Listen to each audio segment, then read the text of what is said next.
appropriate topic to be talking about at my last board meeting. Technology, facilities, how it impacts life in the schools for our kids. It's like, right. All right, so this evening I'm very excited, actually super excited to talk about the heating and ventilation project and plan that we have for our Pleasantville Middle School. Before I start, I really do want to give a tremendous shout out to a Board of Education who firmly grasped this concept last year when we were talking about that, and to Michael Bush and to Angela Vella for serving on a facilities committee where we got into really granular details of that.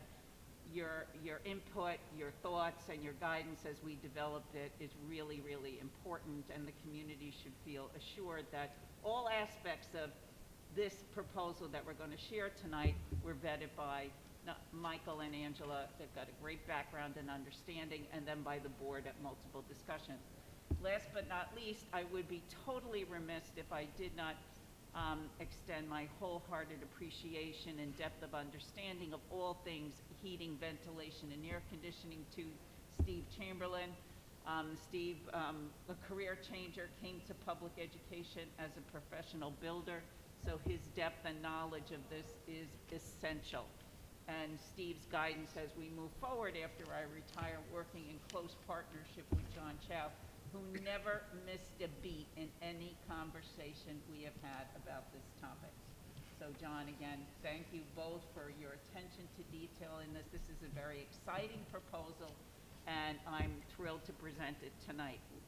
So the overall purpose of this project basically is to replace systems with new HVAC systems. So when you think about what does an HVAC system do? It heats, it ventilates, it can control air. And it can control air by heating it, and it can control air by cooling it. And it also can be controlled in a very consolidated enterprise fashion by what's called a building management system.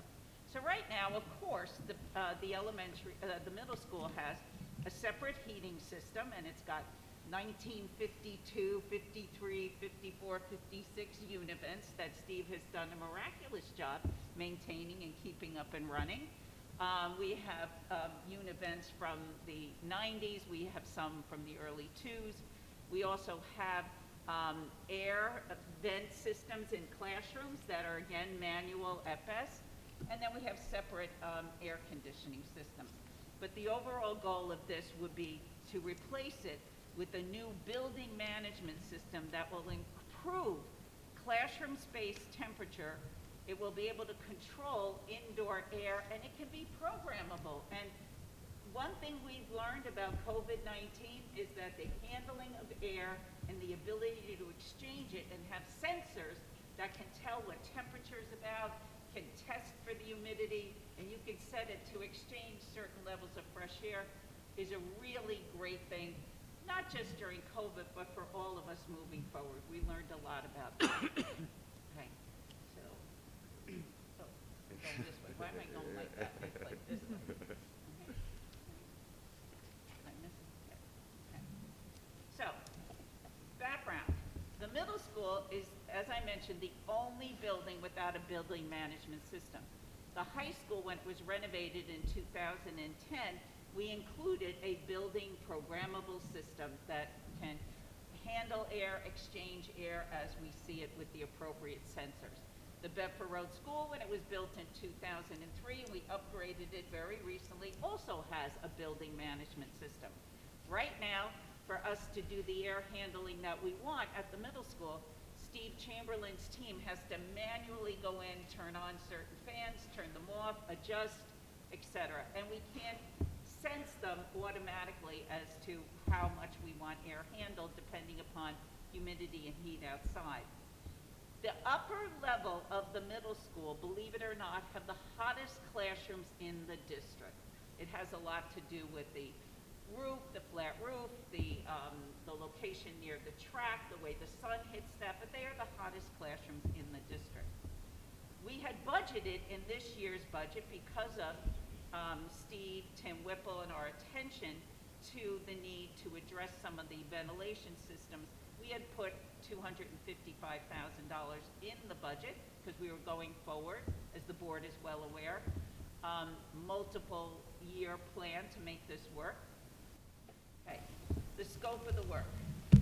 What we want to do is to demolish the existing 1950, I think we got our money's worth out of them, Steve, 60 years of univents. We want to replace those and other very old from many different periods HVAC system and consolidate it into one computer-based building management system that will exchange air, heat air, and cool air. We want to provide a supplementary fin tube radiation that will go into this, URF system for classrooms and offices. You put the rooftop, we call them RTUs, rooftop units on top of certain areas that will do the energy recovery. It will exchange the air. We'll put cooling coils inside of them all, and we'll take care of all the related structural work and construction and whatever electrical work we need to do. The service into the middle school for electricity has been already upgraded. We're working on that as part of the project too, because they're, like everything COVID, there are things that are delayed, but by the time we move forward, the electrical work should be ready for this. And then we're going to put in place a new digital controlled building management system, and whatever remaining asbestos tile there happens to be under the 1952 univents, when we take them out, we'll have to do some level of abatement to remove all of those. Angela and Mike, that's pretty much what we covered in our meetings. Did I leave anything out on that? Okay.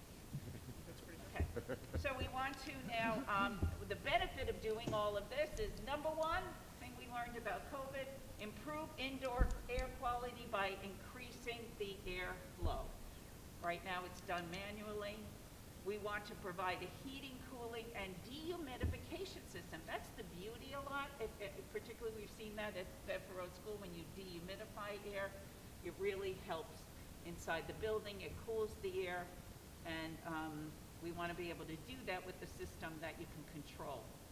We want to make sure that the filtration and air handling is all in one system.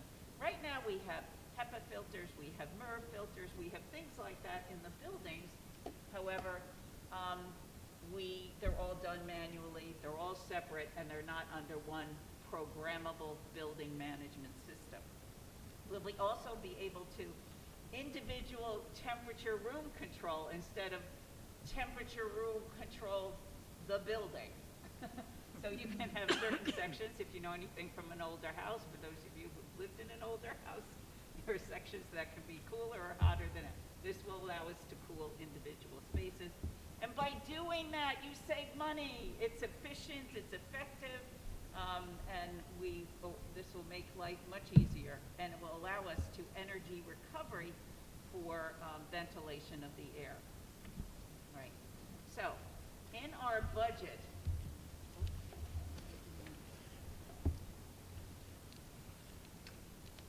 okay, there's a nice benefit.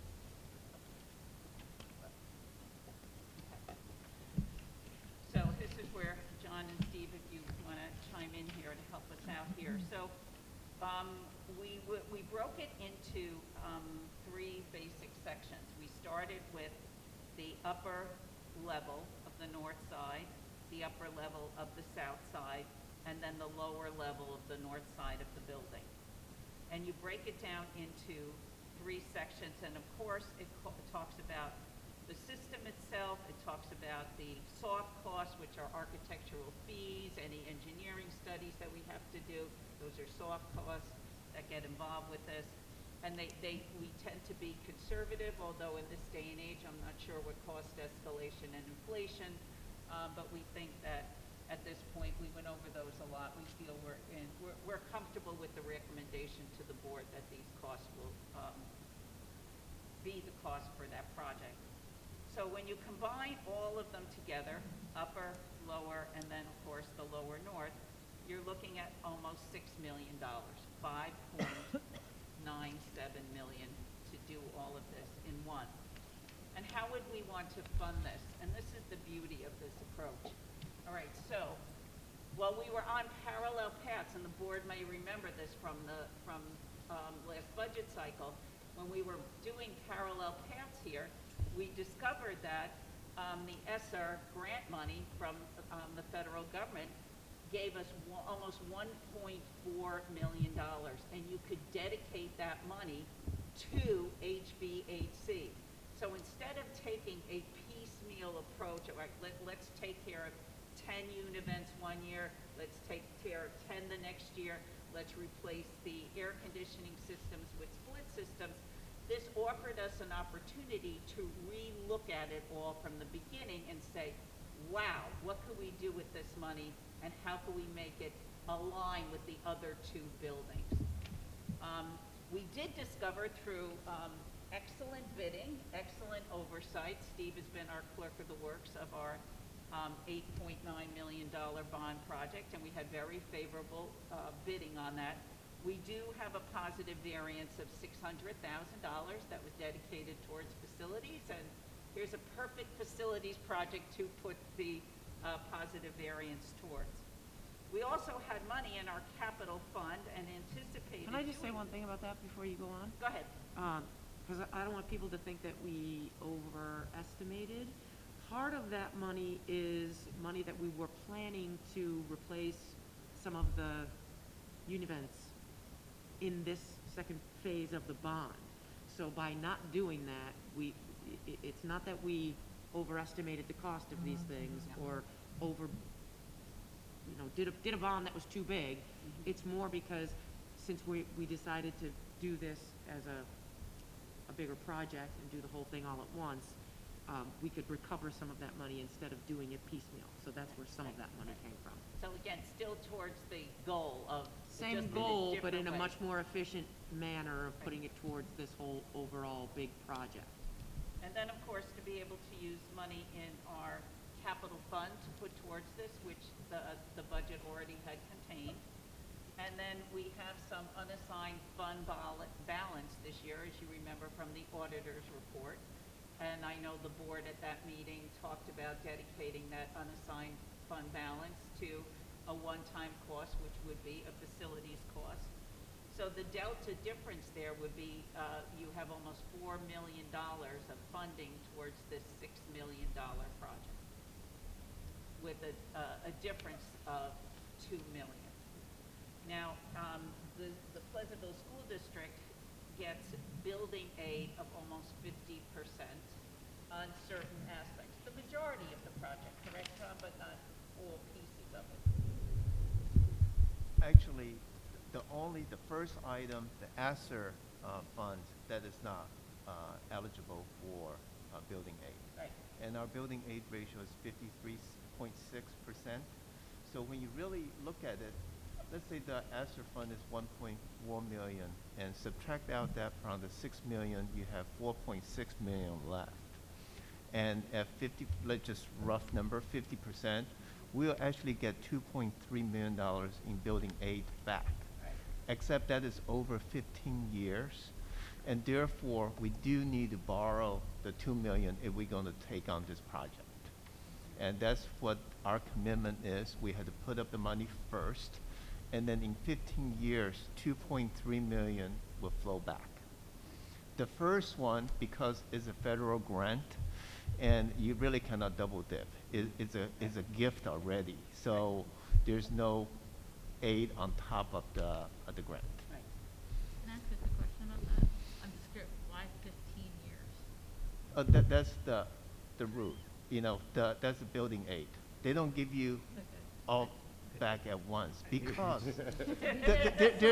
there's a reason In for my that. dreams, Jill. No, That's your next project. no, Jill, it makes sense. The reason is because for most school districts, they don't have the funds to pay it out immediately. They all go out to borrow money. And when you borrow money, you usually borrow for 15 years, 18 years, 20 years. And therefore, since you pay out through that duration, and therefore it comes back in that. So the beauty of that, so let's say, for example, they pay it back and give it to us in 15 years, and if we have a 15-year bond to do this, you're basically getting the funding to pay off the bond. Exactly, exactly. So the net delta to the community, negligible. Mhm. Negligible. I mean, you're getting back 2.3 million on a project, but only borrowing 2, Got it. right? Okay.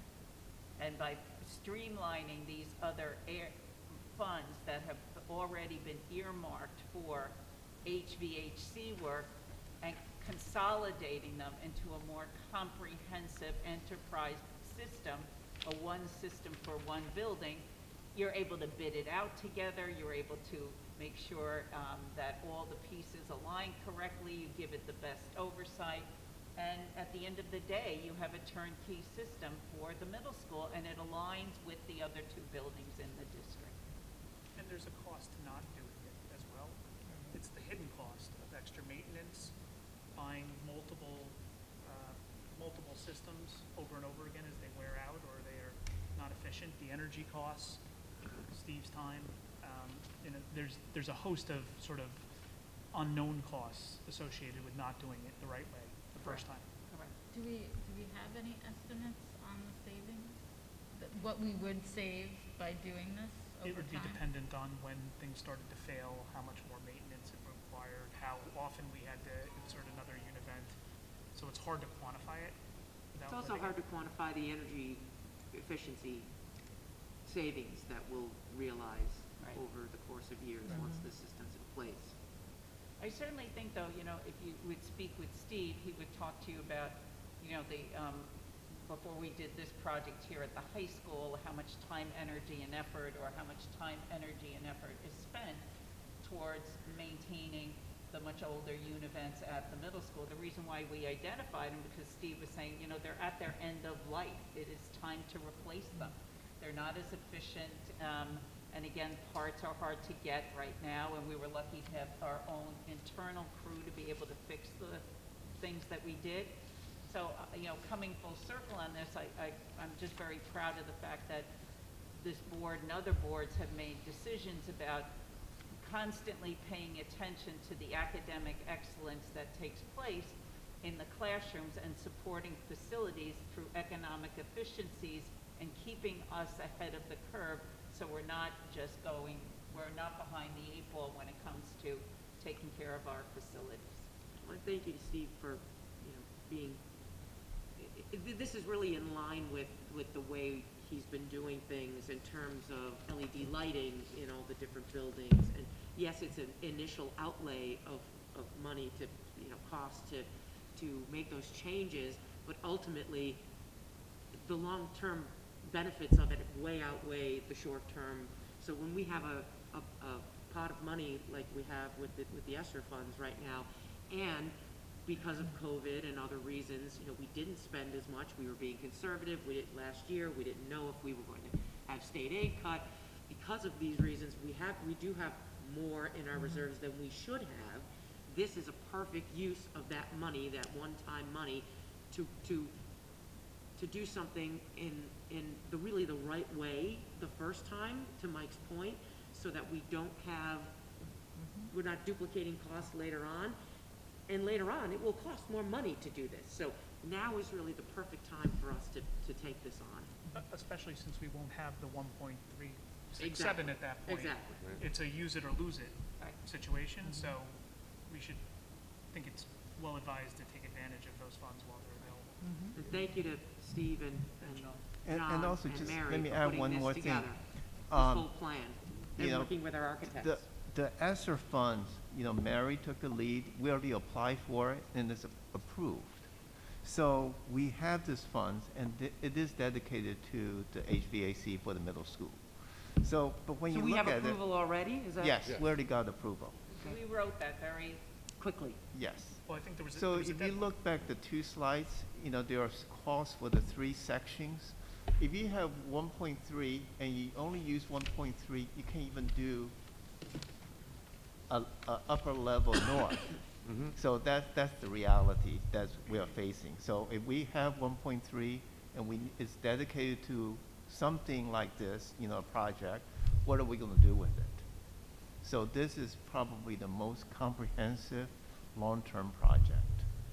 And it's certainly one, as we know, that the federal government wants us encouraging people to spend funding on HVAC. It's long-term best interest of the health of our staff and our students, and it's energy saving, and it's really a comprehensive approach towards a classroom learning environment.